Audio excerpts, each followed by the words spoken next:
નિવૃત્તિ એટલે ધીમે ધીમે પ્રવૃત્તિમાંથી નિવૃત્તિ પરાયણ જીવન જીવવું. પ્રવૃત્તિ છોડવી જોઈએ ધીમે ધીમે. જેમ જેમ ઉંમર વધતી જાય અને માથાના વાળ ધોળા થતા જાય ત્યારે એમ સમજવાનું કે ભગવાને માથામાં વાળ ધોળા કરી દીધા, હવે ભગવાનનું ભજન કરવાનો ટાઈમ.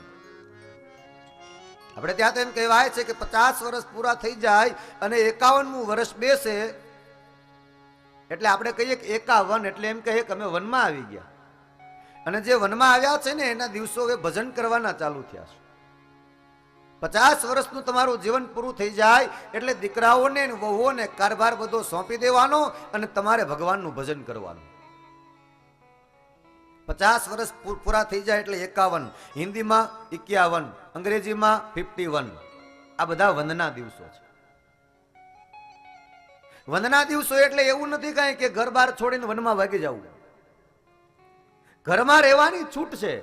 દેખો એ મેરા દૂસરા સૂત્ર હૈ. કહ્યું હતું કે કથામાં દરરોજ એક સૂત્ર તમને આપીશ. આજે ચોથા દિવસે એક સૂત્ર આપું કે તમારા જીવનના 50 વર્ષની ઉંમર તમે પસાર કરી લ્યો, પછી 51મા વર્ષમાં બેસો એટલે ઘરમાં તમને દાખલ થવાની છૂટ છે, દખલગીરી કરવાની છૂટ નથી. દખલગીરી ન કરો. જો તમારે અપમાનિત ન થવું હોય તો જ. બાકી દીકરાઓ પાસે કે વહુવારો પાસે અપમાનિત થવાની જો તમારી તૈયારી હોય તો વાત વાતમાં દખલગીરી કર્યા કરો, પણ દખલગીરી ન કરો તો ક્યારેય તમારી ઉંમર થાય એમ અપમાનિત નહીં થવું પડે. ભગવાનનું ભજન કરો. 50 પૂરા થઈ જાય. દશરથ મહારાજને ત્યાં રામચરિત માનસનો પ્રસંગ છે કે દશરથ મહારાજે આમ અરીસામાં જોઈને મુગટ સરખો કર્યો અને કાન પાસે એક વાળ સફેદ દેખાયો. શ્રવણ સમીપ ભયે સિત કેસા. એક વાળ સફેદ દેખાણો એટલે દશરથ મહારાજે નિર્ણય કર્યો કે વાળ ધોળો થઈ ગયો અને બુઢાપાની નિશાની દેખાય છે, મારે ગાદી રામને સોંપી દેવી જોઈએ. તરત જ નિર્ણય જાહેર કરી દીધો. એટલે વાળ માથાના ધોળા થઈ જાય એટલે આપણે પ્રવૃત્તિમાંથી નિવૃત્તિ પરાયણ જીવન જીવાય. વૃદ્ધાવસ્થામાં શું કરવું જોઈએ અને શું ન કરવું જોઈએ આ બધા શાસ્ત્રો આપણને ટકોર કરે છે. બુઢાપો આવે ત્યારે તમારે અપમાનિત ન થવું હોય તો વડીલો બધા ધ્યાનથી સાંભળો કે 50 વર્ષ તમે વટાવી જાઓ પછી દીકરાઓ પરણાવી દીધા હોય, વહુવારો ઘરમાં આવી ગઈ હોય એટલે તમારે માત્ર એટલું જ કરવાનું કે સવારમાં વહુ જાગે એ પેલા નહીં જાગવાનું. વહુ જાગે પછી જ તમારે જાગવાનું. નાઈ ધોઈ પવિત્ર થઈ ભગવાનની પાસે દીવો અગરબત્તી જે તમે નિત્ય પૂજા પાઠ કરતા હો તે કરવાના. 50 વર્ષ સુધી તમે દરરોજ ભગવાન પાસે અડધો કલાક બેસતા હો તો 51મા વર્ષમાં તમે બેસી જાઓ એટલે એમાં વધારો કરો. 1 કલાક બેસો, 1.5 કલાક બેસો અને વધુને વધુ સમય તમારો ભક્તિમાં પસાર કરો. તમારા ઘરની આજુબાજુમાં કોઈ દેવ મંદિરો હોય તો ત્યાં જાઓ, ગૌશાળા હોય તો ત્યાં જાઓ, દેવ દર્શન કરો. 12 વાગ્યા સુધીમાં રસોઈ તૈયાર થઈ જાય, થાળી પીરસાઈ જાય એટલે જેવી રસોઈ બની છે એવી રસોઈ જમી લો. અને રસોઈ તમે જમી લો, થાળી પીરસાઈ જાય, જમી લો, જમીને ઊભા થાવ પછી તમારા ઘરમાં સોફા કે હિંડોળા જે હોય તે ત્યાં શાંતિથી થોડી વાર બેસો અને 2 જણા સામ સામે વાતો કરો અને વહુના રસોઈના વખાણ કરો. આટલું કરો. જેવી બની છે એવી રસોઈ જમી લો. કારણ કે 50 વર્ષ સુધી ઘણા બધા સ્વાદ માણી લીધા. હવે સ્વાદેન્દ્રિય પણ નબળી જ પડી હોય એટલે વહુની રસોઈના વખાણ કરો અને માત્ર એટલું બોલો કે ભગવાને આપણા ઉપર બહુ કૃપા કરી છે, દીકરાની વહુ આપણને લક્ષ્મી જેવી મળી છે. આટલું બોલો અને પછી તમે જોજો રસોડાના બારણા નાના પડશો.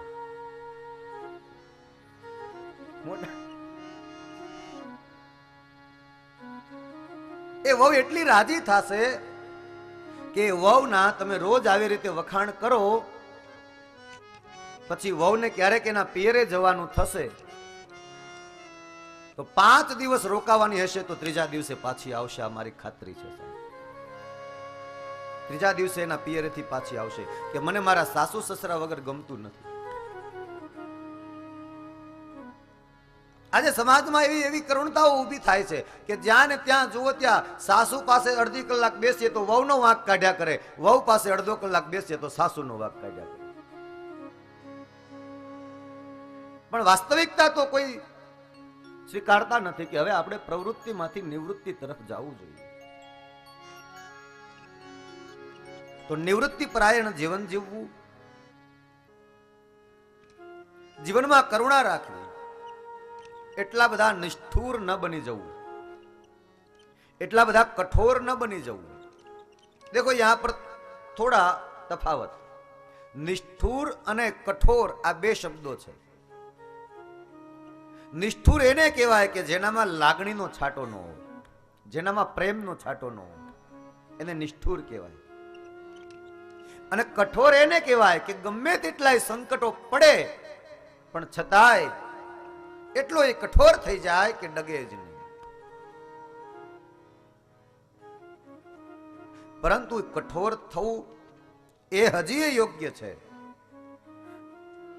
ભોળા થવું હજી યોગ્ય છે, પણ મૂર્ખ થવું એ બિલકુલ યોગ્ય નથી. ઘણી વાર એવું બને કે આપણે આપણી કઠોરતાને, આપણે આપણી ભોળપણને સ્વીકારતા હોઈએ પણ એમાં ક્યાંક મૂર્ખતા સમાયેલી હોય. એટલે આપણે કહી શકીએ કે તું મૂર્ખ છો કે ભોળો છો ખબર પડતી નથી. મૂર્ખ ન થવું,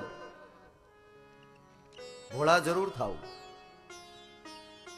ભોળપણમાં ભગવાન હોય, મૂર્ખતામાં ન હોય. એટલે દયા રાખવી. તપ એટલે બીજાને માટે કંઈક ભલું કરવાની ભાવના અને બીજાને માટે ઘસાઈ જવું, આ તપ છે. બીજાને માટે ઘસાઈ જવું. કોઈ અંધ માણસ હોય, આંખે દેખાતું ન હોય અને એને રસ્તો ઓળંગવો છે તો એને રસ્તો પાર કરાવવો, આ પણ એક તપ છે.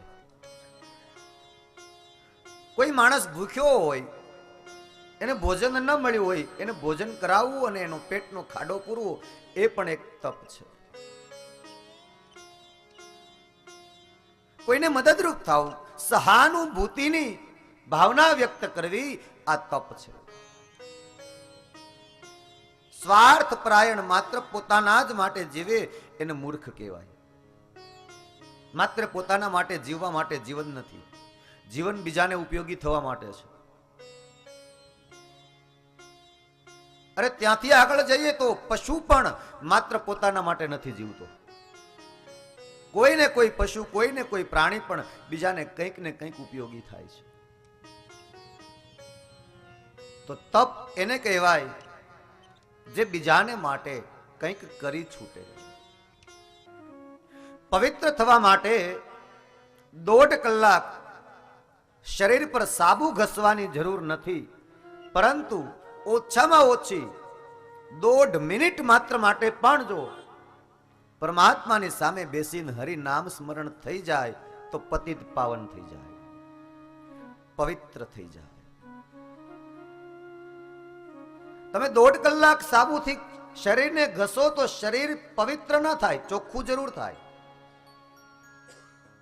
શરીર સ્વચ્છ જરૂર થાય, પવિત્ર ન થાય. સ્વચ્છતામાં અને પવિત્રતામાં થોડો ફેરો હોય. જે કુટિલતાને કાઢી નાખે, મલિનતાને કાઢી નાખે, એ પવિત્ર છે.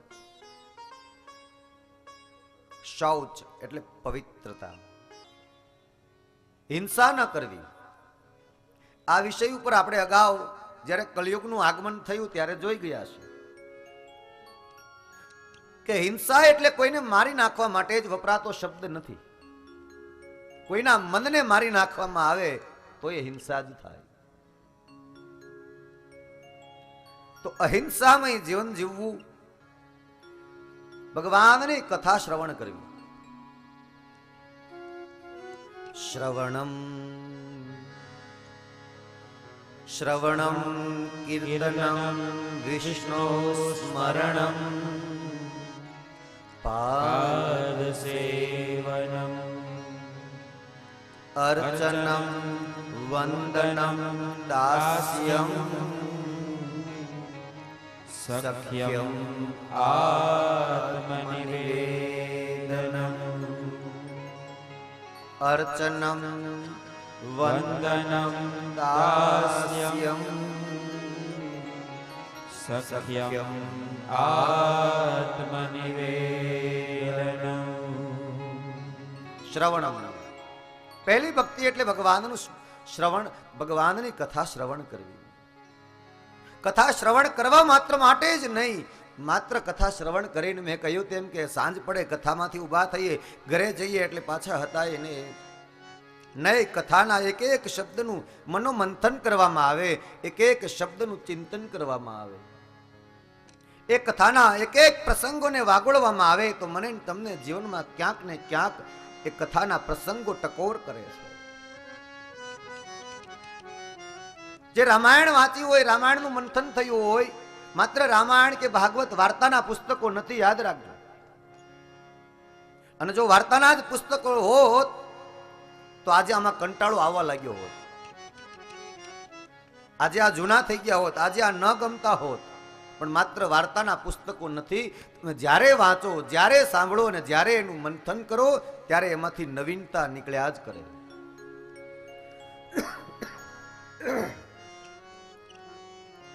માત્ર વાર્તા નથી.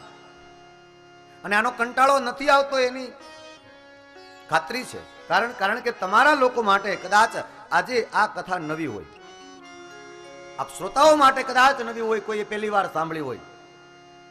પણ હવે વિચારો કે આ લોકો સંગીતકારો દરરોજ લગભગ કથામાં જ હોય. આજે અહીંયા કોઈ કાલે બીજા કોઈ વક્તાઓની સાથે હશે, કોઈ ત્રીજા વક્તાઓની, સતત એક ને એક વારંવાર સાંભળ્યા છતાંય ક્યારેય આમાંથી કોઈ એમ નથી કીધું કે કથામાં કંટાળો આવ્યો. કથામાં કંટાળો ત્યારે આવે કે કથાનું મનોમંથન ન હોય. અને એકવાર જે કથાને માણે, એકવાર કથાને સમજે, એ ક્યારેય ભૂલ ન કરે. રેલવે સ્ટેશન ઉપર એક વડીલ, એક દાદા રામાયણનું પુસ્તક વાંચતા હતા. એમાં અચાનક કોઈ યુવાન આવીને પુસ્તકમાં નજર કરી કે દાદા શું વાંચો છો? એટલે પેલા વડીલે કહ્યું કે બેટા રામાયણનું પુસ્તક વાંચું છું. એટલે પેલા યુવાને કહ્યું કે હવે દાદા આમાં જૂનું નથી થઈ ગયું આ બધું? હવે કઈક નવા ગ્રંથો ઘણા નીકળ્યા છે, લેખકોએ લખ્યા છે, એ વાંચો ને. આ તો રામાયણમાં તો શું એક ને એક ગ્રંથ છે, એમાં એક ને એક વાતો છે, એક પરિવારના સભ્યોની વાતો છે. અને રામાયણમાં બહુ જાજુ તો ક્યાં કઈ છે કે એક રામ હતા ને એક રાવણ હતો ને બેયની સાથે યુદ્ધ થયું ને એમાં રામ રાજ્યની સ્થાપના થઈ, આ બધું થયું, એમાં નવાઈ વળી શું છે? એટલે પેલા વડીલ બંધુએ કઈ જવાબ ન આપ્યો, દાદાએ કઈ જવાબ ન આપ્યો. બેટા તું તારું કામ કર, મને મારું કામ કરવા દે, મને ગમે છે, હું વાંચું છું. એટલી વારમાં સ્ટેશન પર ટ્રેન આવી ગઈ. ટ્રેનમાં બધાને ચડવાનું થયું, બધા લોકો ટ્રેનમાં ચડી ગયા. પેલા દાદા હતા એ પણ પુસ્તક બંધ કરી ટ્રેનમાં ચડી ગયા. થોડીક ટ્રેન આગળ ચાલી એટલે અંદરથી અવાજ આવ્યો કે અરે કોઈ સાંકળ ખેંચો અને ટ્રેનને રોકો, ટ્રેન ઊભી રખાવો. એટલે બધાએ પૂછ્યું કે થયું શું? દાદાએ પણ ઊભા થઈને અવાજ કર્યો કે કોણ છે, શું થયું? એટલે પેલો જ યુવાન બોલેલો જેણે દાદાના રામાયણ પુસ્તકનો વિરોધ કર્યો છે. એને કહ્યું કે ટ્રેન રોકો, મારી પત્ની સ્ટેશન પર જ રહી ગઈ. દાદા ભીડમાંથી બહાર આવી અને પેલા યુવાનનો હાથ પકડીને એમ બોલ્યા કે બેટા એકવાર જો મારી જેમ તે રામાયણ વાંચી અને એનું મનોમંથન કર્યું હોત ને તો આજે જે ભૂલ કરીને એ તું ન કરત. કારણ કે રામાયણમાં તું જ્યારે જ્યારે પ્રસંગ જોઈશ, કેવટની નાવમાં બેઠા તો રામે પહેલા સીતાને બેસાડી, પુષ્પક વિમાનમાં બેઠા તો પહેલા સીતાને બેસાડી. આમ જો રામાયણ તે વાંચ્યું હોત ને તો તને ખબર પડી જાત કે પહેલા મારે ટ્રેનમાં ન ચડી જવાય, પહેલા મારી પત્નીને ચડાવવી જોઈએ. આ રામાયણ શીખવાડે. આ ગ્રંથ આપણને શું ન આપે? તો કથા શ્રવણ કરવી, કીર્તન કરવું, હરિના ગુણગાન ગાતા ગાતા નાચવું અને નાચતા નાચતા એમાં લીન થઈ જવું. મીરાએ એ જ કર્યું સાહેબ. પગમાં ઘૂંઘરું બાંધી અને મીરા નાચતી ત્યારે ભાન ભૂલી જાતી. એને પોતાને ખબર ન રહેતી કે હું કોણ છું, ક્યાં છું ને શું કરું છું. એને તો મન એક જ તાલ, એક જ તાન કે મેરે તો ગિરધર ગોપાલ દૂસરો ન કોઈ. રાણાએ એકવાર એ પ્રયત્ન કર્યો હતો કે મીરા દરવાજો બંધ કરી પગમાં ઘૂંઘરું બાંધી હાથમાં કરતાલ તંબુરો લઈને નાચતી નાચતી કીર્તન કરતી હોય ત્યારે રાણાને શંકા પડી કે આ દરવાજા બંધ કરીને કરે છે શું. એટલે દરવાજાની એક તિરાડમાંથી રાણાએ એકવાર જોયેલું કે મીરા શું કરે છે, અને મીરાને એકવાર એ તિરાડમાંથી જોવાનો રાણાએ પ્રયત્ન કર્યો, ફરી વખત ક્યારેય ન કર્યો સાહેબ. એ દ્રશ્ય એને શું જોયું હશે ખબર નહીં. એવી એક તાલ થઈ જાય, એક લીન થઈ જાય. મીરા જ્યારે મેવાડના જંગલોની અંદર ભટકતી હોય, ફરતી હોય અને વૃક્ષોને બથ ભરતી હોય અને એમ કહેતી હોય કે મેરે તો ગિરધર ગોપાલ દૂસરો ન કોઈ. વૃક્ષને બથ ભરી ભરી ગિરધર ગોપાલ, ગિરધર ગોપાલ આમ કહીને આલિંગન આપતી હોય ત્યારે કોઈ કે આવીને મીરાને એમ કીધું છે કે મીરા, તારો કૃષ્ણ ચાલ્યો ગયો અને ઘણા વર્ષો વીતી ગયા, તને ન મળે. મેરે તો ગિરધર ગોપાલ કહીને તું ગિરધર ગોપાલને મેળવવા માટે ને ગોતવા માટે ભટકે છો, પણ તારા કૃષ્ણને ચાલ્યા ગયા એને 5000 વર્ષ વીતી ગયા. ત્યારે મીરાએ એમ કહ્યું કે આ જગત માને છે કે હું ગિરધર ગોપાલને ગોતવા ભટકું છું. આપ માનો છો કે હું ગિરધર ગોપાલને ગોતવા માટે આ વનમાં એક એક વૃક્ષોને બથ ભરું છું, પણ નહીં, તમારી ભૂલ થાય છે. હું ગિરધર ગોપાલને ગોતવા ભટકતી જ નથી. કારણ કે ગોતવા તો એને ભટકવું પડે કે જે પોતાની પાસે ન હોય. ગિરધર ગોપાલ તો મને ક્યારનોય મળી ગયો છે, મારે એને ગોતવા ભટકવું જ ન પડે. આ કીર્તન ભક્તિ છે. નરસિંહ મહેતો હાથમાં કરતાલ લઈને નાચવા માંડતો, કૃષ્ણને આવવું પડતું સાહેબ. નરસિંહ મહેતો કેદાર ગાતો હોય તો બ્રહ્માંડ નાયક બ્રહ્માંડના તમામ કામ પડતા મૂકી અને હળી કાઢીને નરસૈયાનું કામ કરવા દોડી જાય. અને એ નરસિંહ મહેતાને માટે ભગવાન 52 વખત આવ્યા છે, એક વાર નહીં, 52 વખત કૃષ્ણ આવ્યો છે. અને છતાંય દેખો ભક્ત કેસા હે, દેખો છતાંય નરસિંહ મહેતો જુનાગઢની અંદર દામોદર કુંડના કાંઠે ઉભો ઉભો કૃષ્ણને એમ કહેતો હોય કે તું 2 માનો ને 2 બાપનો તારો કોણ ભરોસો કરે. છતાંય એમ કહેતો હોય. આ કઈ કક્ષાએ પહોંચેલો ભક્ત હશે. એ નરસિંહ મહેતો કહી શકે સાહેબ. કારણ કે ભક્તોએ એમ કીધું કે ભગવાન ભલે નરસૈયાને માટે 52 વખત આવ્યો તો એમાં કૃષ્ણએ કઈ નવાઈ નથી કરી. એમાં કૃષ્ણએ કઈ નવાઈ નથી કરી, કારણ કે નરસિંહ મહેતાએ કૃષ્ણને માટે બધું છોડી દીધું. અરે ત્યાં સુધીની પણ વાત કરી કે પત્ની મરી ગઈ ને તોય નરસૈયો એમ બોલ્યો કે ભલું થયું ભાંગી જંજાળ સુખે ભજશું શ્રી ગોપાલ. આજે આપણે ભક્તિ કરીએ અને છતાંય જ્યારે આપણી ઈચ્છાઓ પૂર્તિ ન થાય ત્યારે આપણે એમ કહીએ કે ભગવાન ક્યાં છે દુનિયામાં, મારું સાંભળતો જ નથી. દીકરો મરી ગયો તો એમ કીધું કે ક્યાં મારો હતો, એને આપ્યો તો લઈ ગયો, એમાં શું વળી શોક કરવાનો. જે પરમાત્માએ આખું બ્રહ્માંડ રચ્યું છે, રચ્યું ત્યારે એને એનો હરખ નથી થયો, એનું પાલન કરે છે ત્યારે એને એનો અહંકાર નથી થયો, અને સમયાંતરે એનો વિનાશ કરશે ત્યારે એને એનો શોક નહીં થાય. તો હું કોણ હરખ અને શોક કરવા વાળો? ત્યારે ભગવાને એવું અભિમાન નથી કર્યું કે પાલન હું કરું છું, તો હું ને તમે એવું અભિમાન કરનાર રાખો. આ કીર્તન ભક્તિથી માણસ તરી જાય.